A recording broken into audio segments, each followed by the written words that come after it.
for violations with one final chance and a judge who's clearly running out of patience.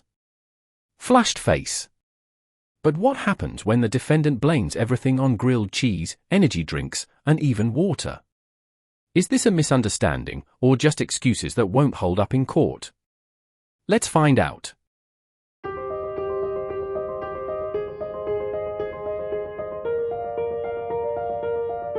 To increase your bond. Defense, have you had a chance to review the motion? I have, Your Honor. And are you ready to proceed? Yes, Your Honor. All right, State, do you have any witnesses? We don't have any witnesses, Judge.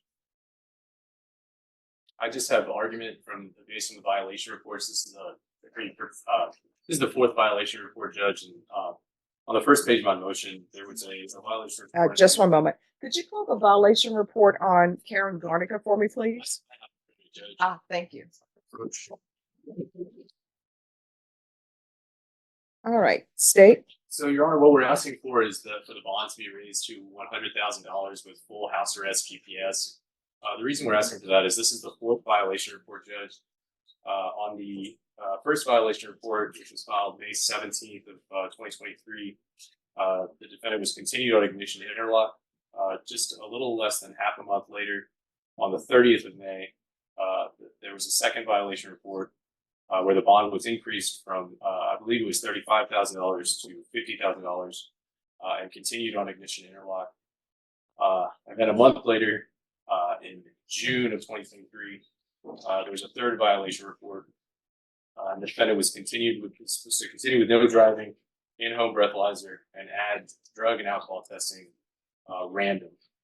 This is the fourth violation report, Judge, and so the reason for this violation report is non-compliance with the random drug and alcohol testing with diluted samples. So it appears to the state that the defendant is not complying with the conditions of her bond, so we're asking that her bond be raised.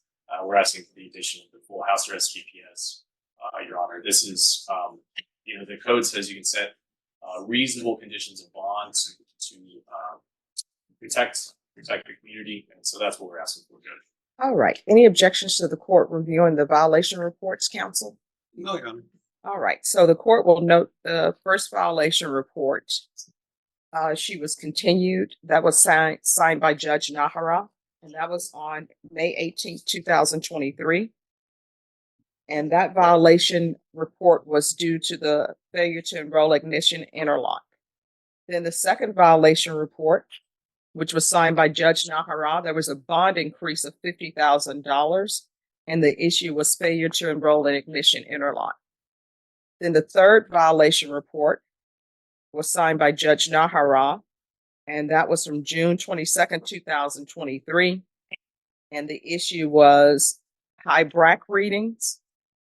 And so that was to continue with no driving, in-home breathalyzer, and drug and alcohol testing. And now we're here on the fourth violation report, and the issue is non-compliance with testing. All right, counsel. Yes, Your Honor. May I ask her? Yes, what? Sure. Can you raise your right hand for me, please? Do you solemnly swear or affirm the testimony you give will be the truth and nothing but the truth, so help you God? Yes. All right, you can lower your hand. Make sure you keep your voice up. State your name for the record. Karen Garnica.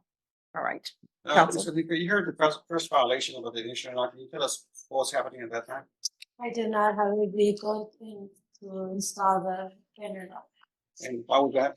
because I had just crashed my truck. And my understanding is that you had another vehicle under your name? Yes, I did a favor to a friend and I took out a car under my name, but he's the one paying all of this. So he paid the bills, insurance, and all that and all that Yes. stuff? I'm So- sorry, you're going to have to speak up and slow down. I can't understand your questions, I'm counsel. saying that. So you don't drive the vehicle as well? No, So you haven't driven any vehicle since then, correct? no. And can you tell us what was happening at the time where the bond were raised to 50,000? When we went to the judge, and the bonds were raised to 50,000. The second violation was also because I do not have a car and I couldn't install the internet. And did you fix that? Yes, How did you fix it? they gave me a portable fertilizer And when did they when did they give you the portable fertilizer? on June 10th. And have you had any issues with that since then? At the beginning, because I had never used stores, I didn't know certain foods and drinks will make it a false positive. I'm sorry, what? Because I didn't have experience with the breathalyzer, so I didn't know that certain foods and drinks would cause a false positive. And what foods, drinks were you taking at the time?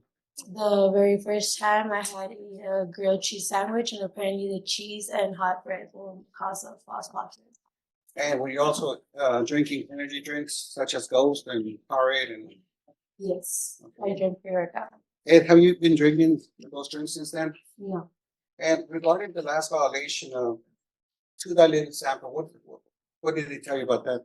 That I drank too much water before taking the test, so it came out too diluted, and it was suspicious. Okay, and when did they tell you that?